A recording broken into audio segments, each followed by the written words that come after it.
Hi guys, welcome back to ThorMotorWerks, and on today's video I'm going to show you how to change the throttle body on your R52 or R53 Cooper S. So join me after the intro and let's get into it.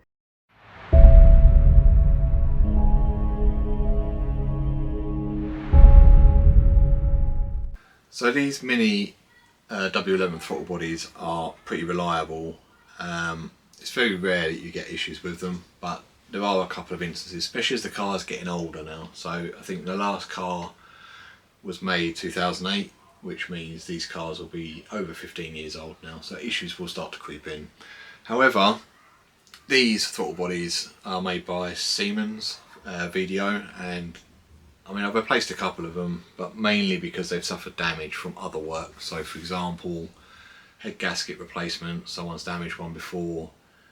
Doing the supercharger service, they've damaged it when they've removed the charge pipe.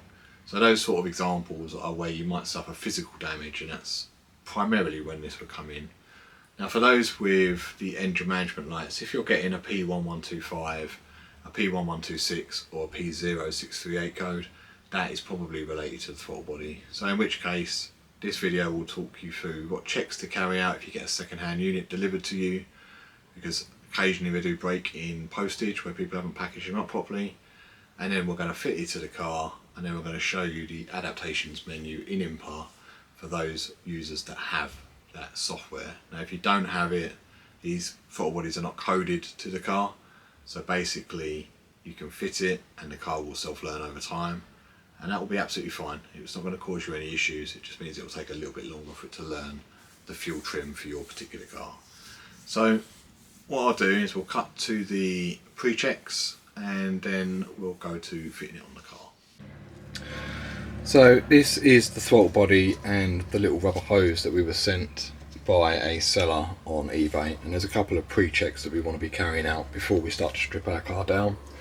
So first of all, there is a part number listed on this black cover, so we want to just check that. So we're going to go on to Real OEM, pop that part number in and just make sure it comes up with R53 or R52 Cooper S. Now if it says this part number has been superseded by, it does mean it will still work. It just means that a revised part has come out since this one was manufactured, and that's fine. These aren't coded to the car, so you can fit any of these to any W11 engine and it will work fine. There is a little bit around fuel adaptations which I will cover off, but it's not necessary. So you can fit this and the car will learn over time. But if you want to sort of reset the car as such, you can go in and do that with a fuel computer. So you need specialist software for that, but I will show you that anyway, just in case you do have a copy of it. So if you're happy the part number's okay and it fits your car, you want to make sure there's no damage to this black cover. If this is cracked, split, looks like it's come apart before, I would probably just advise that you return it. You want one really that's just come off a car, is intact, hasn't been messed around with. So we'll turn this round. This brass connector here, we want to make sure this is in place and it's not loose or broken off. So give it a little wiggle, and if it's all tight then we're good to go. And then this black connector up here, we want to make sure there is no damage to that, and that this little bit on top here which holds the plug in place is intact.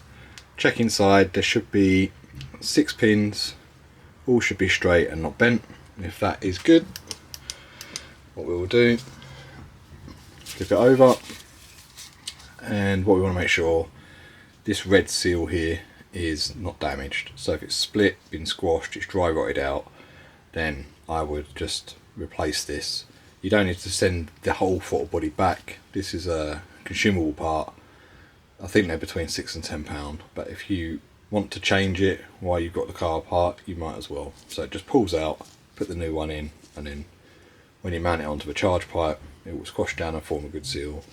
And the last part while you're in here is to make sure that this isn't covered in grease and all build up of oil and that, because they can be quite dirty.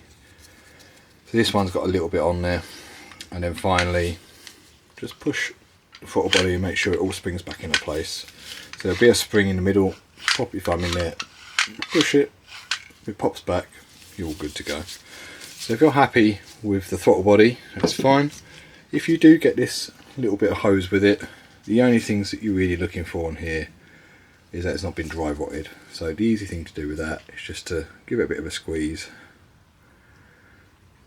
And this one's not too bad for its age. There is a little bit of wear on there, you can see it starting to go around here, but it will do a turn. So if the one on your car is worse than the one that you've possibly been sent, then fit the one that you've been sent. That'll just prolong the life a little bit, and this hose will go onto a vacuum line, and then that will go along to the evap valve for your fuel tank. So yeah, you want to make sure that this is in as best condition as you can. If it's rotted out and you can't replace it, you can measure the inner diameter, and you can probably pick up a little bit of silicone hose and fit your own bit, because it only pushes on to the end of the vac hose. So I'll try and show you that when we do the car. But yeah, we're happy with everything there, so we're going to move out and start looking at getting the car apart just to get that in. So I'll show you how that goes.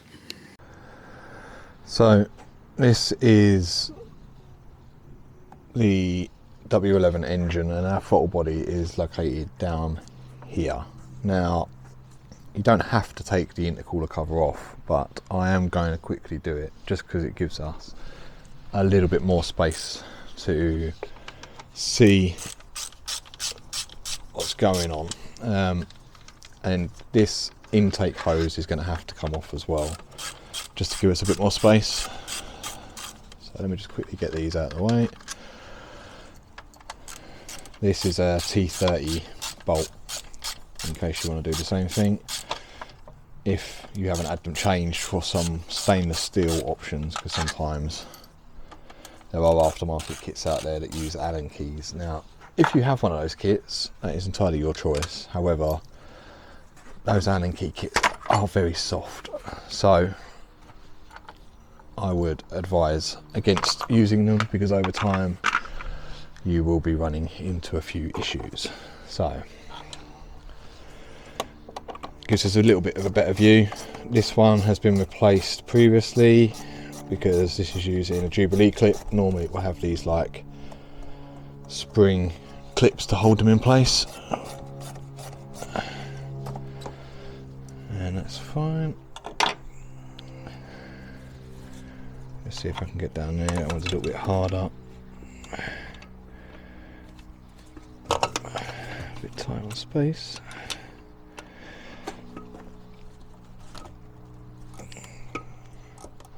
Let's get that out of the way first of all. So I'm going to take this out quickly. So the way that I get these off is this little raised section here. I'll just slide a small screwdriver under and then just pop them off like that.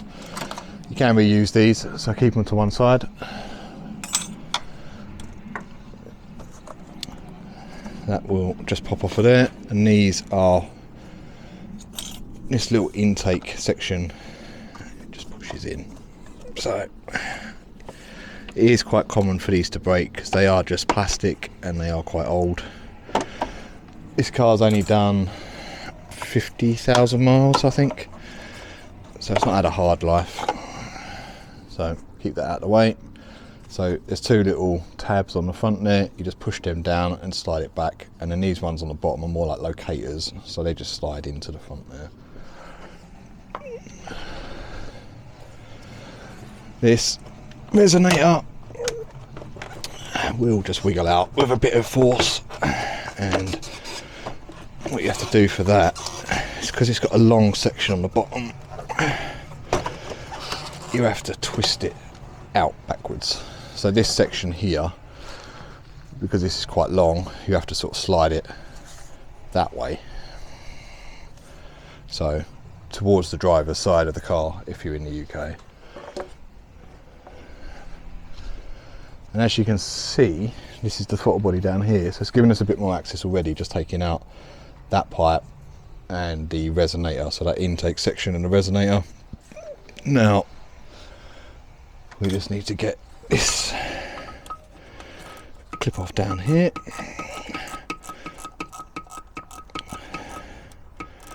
As you can see, there isn't a huge amount of room,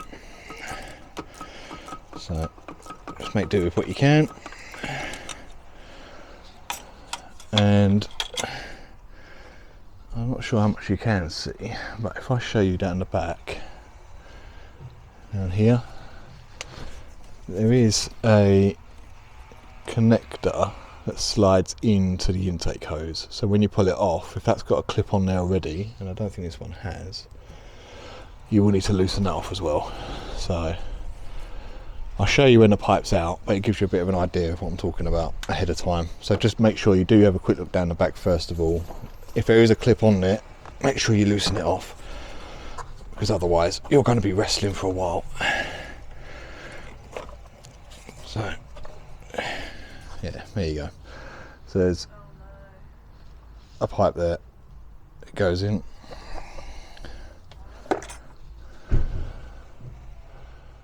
So now we've got the intake hose out of the way, we've got a little bit of a better view down the back, so I can show you, let me get a torch up there, what we are looking at.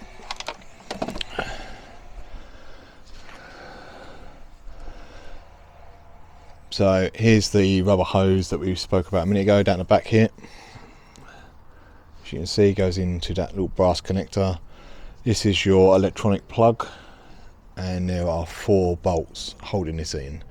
So let me quickly take this off and get a little rubber hose out of the way, and then we'll get this throttle body out. I'll talk you through that process. I'll leave the torch up there for a minute. So this plug, the electronic one, just has a little tab on the top, so you literally just push that down on the top and slide it back, and that will come off, and I'll normally just tuck that up out of the way. And what we can do with this rubber hose is just pull that out of the way there. So all we've done is slide that off and pull that out, that little hose there. So the 4 bolts that hold this in are 10mm bolts. So I just use a little 1/4 inch socket set with an extension.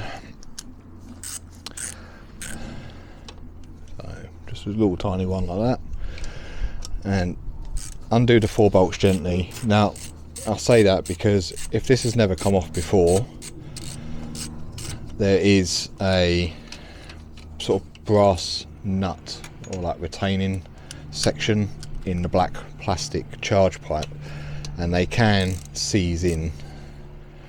If you get that, what you can do is just put some WD-40 on there, leave it, some penetrating oil, anything like that, just leave it for a little bit and then come back to it, and it should loosen off. If it doesn't, then you may need to go a little bit further and strip the front end down, take the charge pipe off and try and get it out on a bench, because you can drill them out, but it is a lot of stress, and if you're not sure what you're doing, it's probably best to just take it to a specialist or a garage and get them to do it for you. This can be done by any competent DIYer with a socket set really. So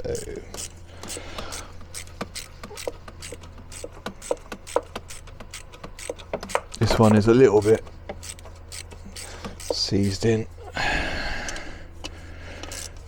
It is coming out slowly.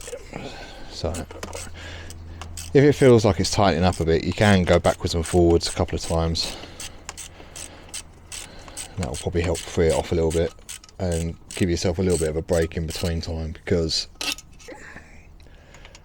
it will heat up and you will potentially snap the bolt. There we go. Right. So at this moment all the bolts are out, and there's a metal bracket down the back here that you can just about see where my finger is, and this will lift up and you need to take it towards the passenger side of the car. Now it will move, see, it's moving quite freely, but there are some little plastic retainers on the bottom, which I'll show you once this is out, that you will need to sit the throttle body on. If you don't sit them on there, what can happen is you'll break them off and they'll fall into the charge pipe. So let me get this out and then I'll show you them.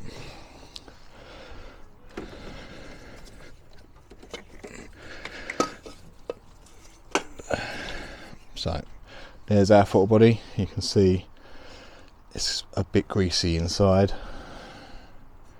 There's a little bit of oil there as well, which is normal. That does happen because of the charge pipe and the charge system.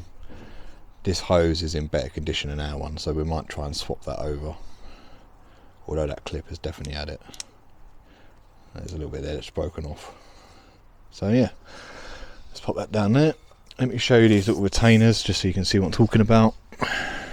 So put the torch down there, be a little bit easier.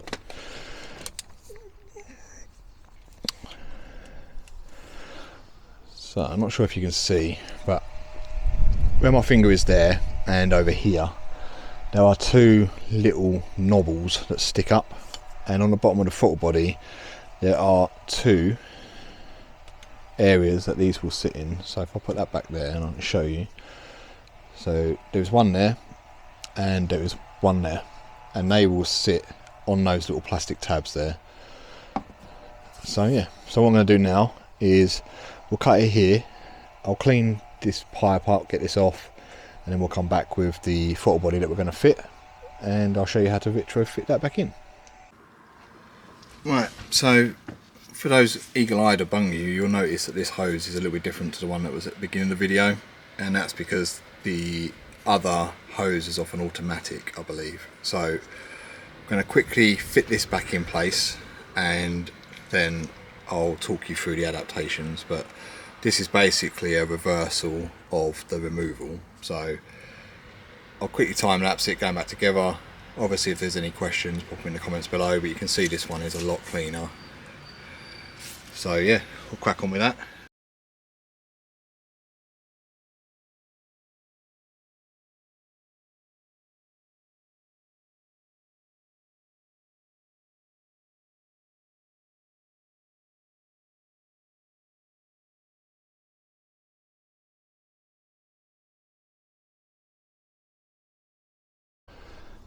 So I thought I'd just quickly show you how to put these clips on, or how I do it.